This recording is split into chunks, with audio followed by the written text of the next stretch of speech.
ఇప్పుడు చాలామంది ఓన్‌గా అబార్షన్స్ చేసుకుంటున్నారు. పిల్స్ కానీ, ఇవి కానీ. అది ఎంతవరకు సేఫు? దానికేమన్నా లిమిటేషన్ ఉంటుందా? సింపుల్. ఏ డాక్టరు కూడా ఒక లైఫ్‌ని తీయడాన్ని సమర్థించరు. ప్రెగ్నెన్సీ వద్దు అనుకుంటే దాన్ని ఆపుకోవడానికి సవా లక్ష మెథడ్స్ ఉన్నాయి. అండ్ వాటన్నిటి సైడ్ ఎఫెక్ట్స్‌తో కంపేర్ చేసుకుంటే అబార్షన్‌కొచ్చే సైడ్ ఎఫెక్ట్స్ ఎక్కువ ఆబ్వియస్‌గా. సో, మరి తెలివున్న వాళ్ళు ఎవరైనా కానీ తక్కువ సైడ్ ఎఫెక్ట్స్ ఉన్న ప్రొసీజర్స్‌ని ఫాలో అవుతారా? ఎక్కువ సైడ్ ఎఫెక్ట్స్ ఉన్నది ఫాలో అవుతారా? ఎథికల్‌గా చూసినా, హెల్త్ పరంగా చూసుకున్నా అబార్షన్ వల్ల నష్టాలే. అనవసరంగా ఒక ప్రాణాల్ని తీసేస్తున్నాం. ప్రివెంట్ చేయగలిగేది మనం ప్రాపర్‌గా ప్లాన్ చేసుకోకుండా అనవసరంగా ఒక లైఫ్‌ని తీసేస్తున్నాం. ఆ తీసే ప్రాసెస్ ఎంత జాగ్రత్తగా చేసినా ఒక్కొక్కసారి ఇంపాక్ట్ ఉంటుంది.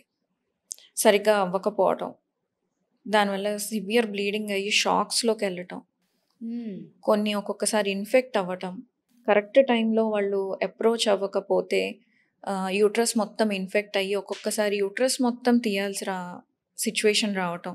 లేదు పార్షియల్‌గా ఇన్ఫెక్ట్ అయింది, అంత సివియర్ అవ్వలేదు అంటే గ్రౌండ్ లెవెల్‌లో ఆ ఇన్ఫెక్షన్ ఉండి తర్వాత వాళ్ళకి ఎప్పుడైతే ప్రెగ్నెన్సీ కావాలనుకుంటున్నారో అప్పుడు ప్రెగ్నెన్సీస్ రాకపోవడం. ఇలాంటి చాలా కాంప్లికేషన్స్ ఉంటాయి. ఓకే. డెత్ కూడా ఒక కాంప్లికేషనే అబార్షన్స్. సో, సెల్ఫ్ మెడికేషన్ ఎప్పుడు చేసుకోకూడదు. అబార్షన్ పిల్స్ ఎప్పుడు తీసుకోకూడదు. అండ్ ఇప్పుడు ఇందాక డిస్కస్ చేశాను ఎక్టోపిక్ అని. అది ప్రెగ్నెన్సీ యూట్రస్‌లో ఉందా, ట్యూబ్‌లో ఉందా కన్ఫర్మ్ చేసుకోకుండా పిల్స్ ఏసుకుంటే డెఫినెట్‌గా అది ట్యూబ్‌లోది బర్స్ట్ అవుతుంది. షాక్‌లోకెళ్తారు. ఓకే. సో, అబార్షన్ కావాలి అని అనుకుంటే ఓకే. ఒక మిస్టేక్ ఎలాగో జరిగింది. ప్రివెన్షన్ చేయలేకపోయారు. అట్‌లీస్ట్ ఇంకో మిస్టేక్ అన్నా జరగకుండా చూసుకోవాలి. ప్రాపర్‌గా అప్రోచ్ అయ్యి టెస్టులు చేయించుకొని టాబ్లెట్స్ తోటి కవర్ అవ్వే సిచ్యువేషన్‌లో ఉన్నారా?